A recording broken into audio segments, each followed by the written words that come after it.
Estamos de volta com o Hora da Saúde de hoje, falando sobre acupuntura.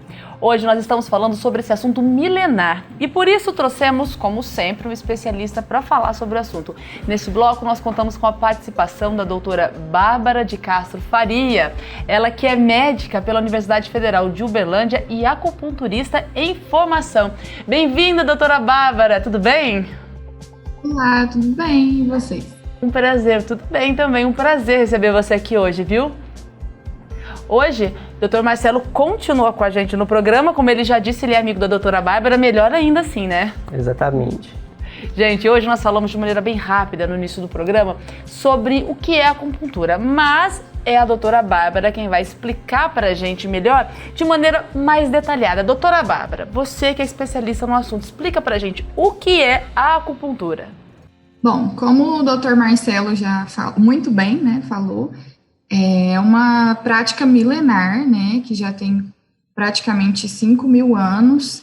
Ela é anterior, né, a tudo que a gente conhece da medicina tradicional nossa, né, sem contar do Oriente. E ela consiste basicamente na aplicação de agulha, uma agulha bem fina, que nós aqui usamos bem fina, né, em alguns pontos específicos do corpo, para gerar reações desejadas, seja ela para alívio da dor, seja para controle de algumas doenças, controle de ansiedade, estresse ou qualquer assunto de saúde mental.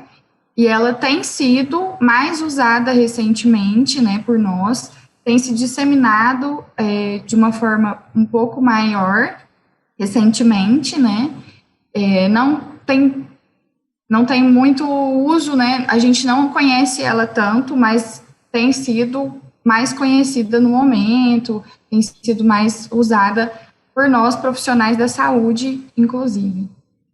Doutora Bárbara, e existem vários tipos de acupuntura, né? Você já começou a falar sobre isso. Vamos entrar mais a fundo sobre cada tipo? Sim. Existe a acupuntura tradicional, né, chinesa, que ela é usada com agulhas muito mais grossas, que a nossa dor é muito grande e a gente não tem o mesmo hábito, a gente não suportaria as agulhas tradicionais chinesas. Então, essa agulha foi adaptada, né, conforme as pessoas que usam, conforme a população mesmo que vai usar. E existe, além da agulha também, a pressão do ponto em si, pode ser com o próprio dedo, pode ser com algum objeto. Vocês também falaram sobre aurículo, né? Que muitas vezes nós nem usamos agulha na orelha, a gente usa mais semente, cristal, né? Ou às vezes só a pressão do ponto também.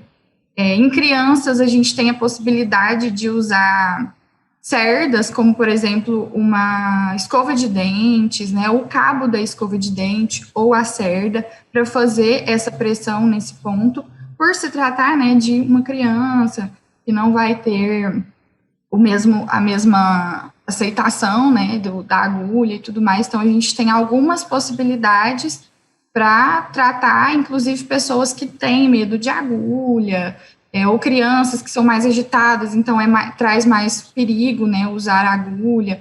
A gente tem essas possibilidades. Que é aquilo que a gente falou no outro bloco, né, Marcelo? Sobre as indicações para caridade, pessoas têm medo. Isso, a gente precisa lembrar que dentro desse sistema da medicina tradicional chinesa, e que também não é uniforme, né, você não vai ter uma única corrente de atuação filosófica, cada ponto tem uma representação. E ele tem um sentido. E aí, a maneira como você vai estimular aquele ponto, ela pode variar, desde que você respeite a distribuição dos pontos, né?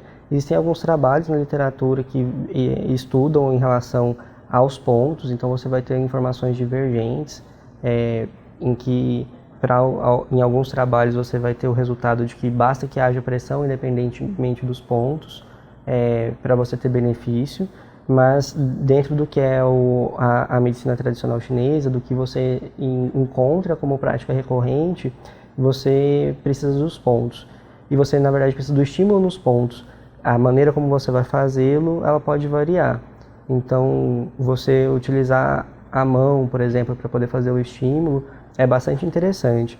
Quando a gente fala, por exemplo, da utilização da acupuntura para tratar transtornos de ansiedade ou algumas situações específicas de estresse que vão ser sublimiares, o que é sublimiar? É quando você tem um sintoma, mas ele não é tão intenso para que você categorize ele como presente ou ausente para fechar um critério diagnóstico de um transtorno. Existem algumas práticas que a gente utiliza que vão envolver tanto a atenção na respiração, como em certos pontos corporais, ou em certo nível de tensão muscular, em que você pode utilizar desses pontos de acupuntura como pontos de foco para você poder levar a sua atenção para aquele momento e fazer manejo da crise. Então, essa questão da atenção corporal, da autoconsciência, ela vai ganhando muitas cores no sentido de possibilidade de serem utilizadas como uma prática clínica que pode pontualmente encaixar. Né? Então a gente precisa ver o que funciona para aquele paciente, qual que é a necessidade dele, como ele aceita isso, para poder utilizar. Sempre lembrando que a agulha ela é um meio, mas ela não é a finalidade. Né? A finalidade é a atenção aos pontos. E existem explicações científicas, então, para o funcionamento da acupuntura? Sim. Quando você tem essa estimulação, você tem uma liberação de substâncias naquele local e essa liberação, ela promove essa analgesia, essa percepção. E você pode explicar isso de muitas maneiras e com graus de evidência diferentes. Né? Então, desde a sustentação que tem um nível de evidência menor, que é a explicação fisiopatológica pura e simples, que se você encosta em um ponto, essa via de condução de dor, ela como se ocupasse o meu cérebro e aí meu cérebro diminui a percepção da dor em relação àquele estímulo, até as questões de maior evidência que não são capazes de explicar, mas elas reportam o fato de que você estimulando o ponto, você diminui a percepção de dor. Né? Então, isso não explica, mas é uma coisa inegável. Né? Então, nos estudos de modo geral, você percebe que a utilização da acupuntura, de modo incontestável, reduz a percepção de dor. Agora, como você vai explicar que essa percepção ela é diminuída, você vai variando de acordo com o tipo de estudo, mas dentro daquilo que é a neurofisiologia básica, quando a gente rala em algum lugar, né, machuca, tem uma escoriação na pele e a nossa mãe assopra e a gente depois aprende que a gente tem que assoprar também e aquilo faz a dor diminuir, aquilo de fato faz a dor diminuir, porque a minha percepção, o meu cérebro percebe aquele estímulo de dor com menor intensidade por uma ocupação das vias que conduzem à dor, né, desse sistema que carrega a informação de dor. E isso, por si só, já é um dos pontos que pode explicar o que a gente observa em relação à acupuntura, mas não é o único. Doutora Bárbara, uma outra pergunta. A gente sabe que na medicina tradicional chinesa eles trabalham muito com aquela questão dos 5 elementos, né? Madeira, metal, e eles também trabalham a acupuntura com os meridianos de energia. Quando a gente traz a acupuntura aqui para a nossa medicina tradicional, segue esses mesmos princípios?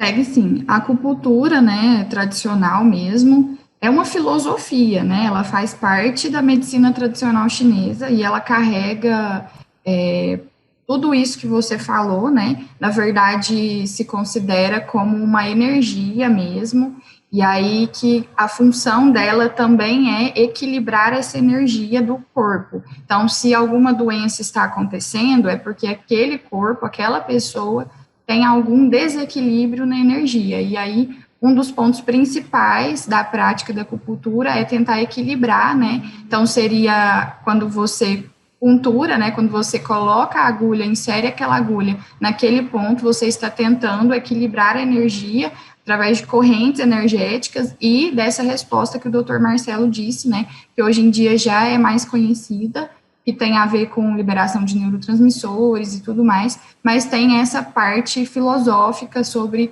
equilíbrio e energias e tudo mais. Uma maravilha, né?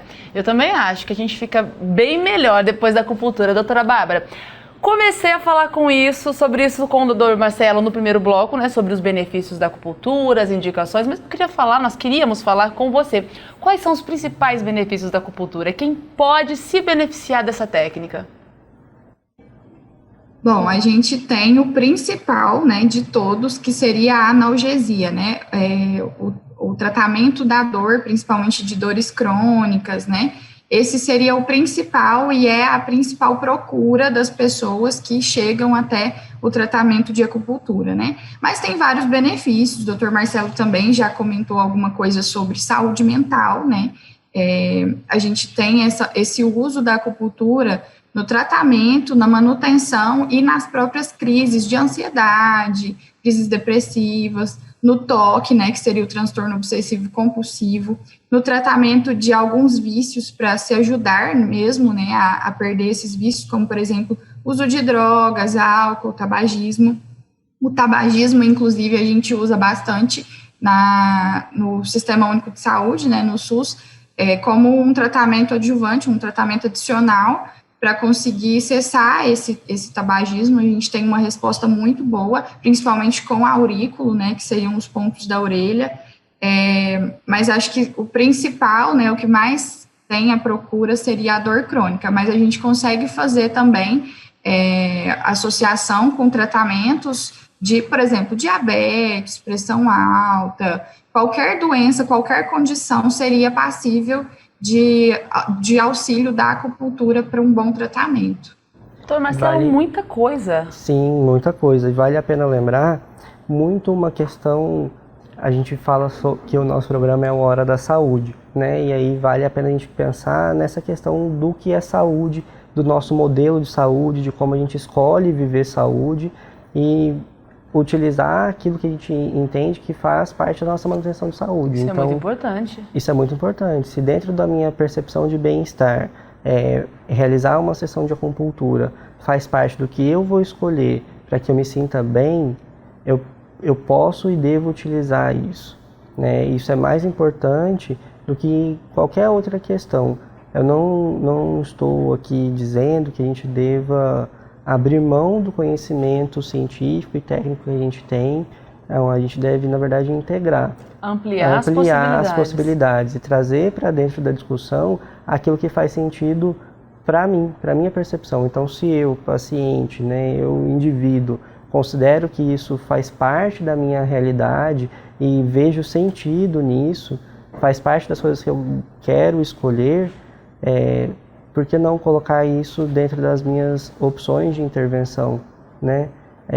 A gente fala sobre os diversos fatores que influenciam a saúde e se dentro desses fatores outras questões são de tanto peso, como a nossa saúde financeira, o ambiente que a gente está inserido, nosso local de trabalho, a nossa relação de sentido e significado que vai gerar a nossa noção de espiritualidade, essa percepção de escolher e de sensação de autonomia, de que eu posso escolher, de que eu tenho autonomia sobre o meu corpo, de que eu posso escolher que modalidades terapêuticas vou utilizar ou não e quando utilizá-las, isso é muito importante para a minha sensação de bem-estar e de qualidade de vida.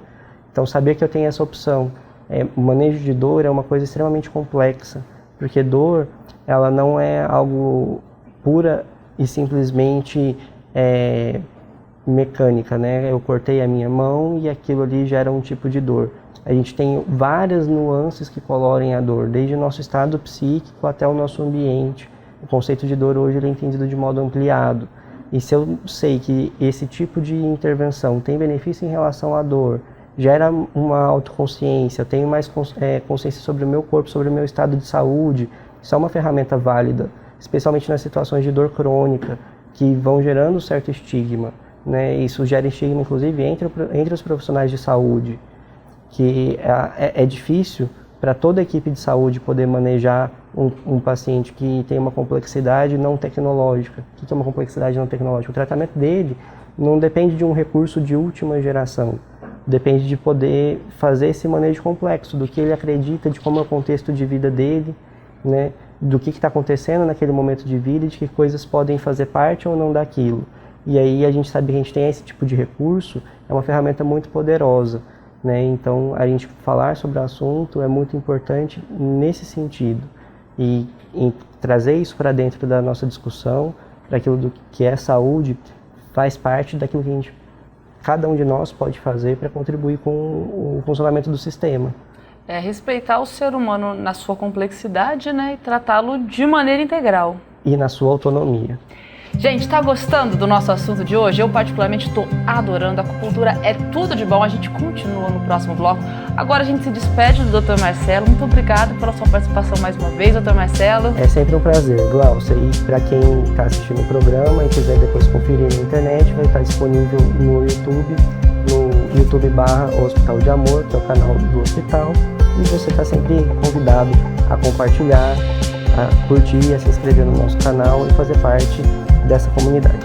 É isso aí. Daqui a pouquinho a gente volta. Eu continuo com a doutora Bárbara. Fica aí, doutora Bárbara, direto de Uberlândia, conversando com a gente. Nós vamos falar mais sobre acupuntura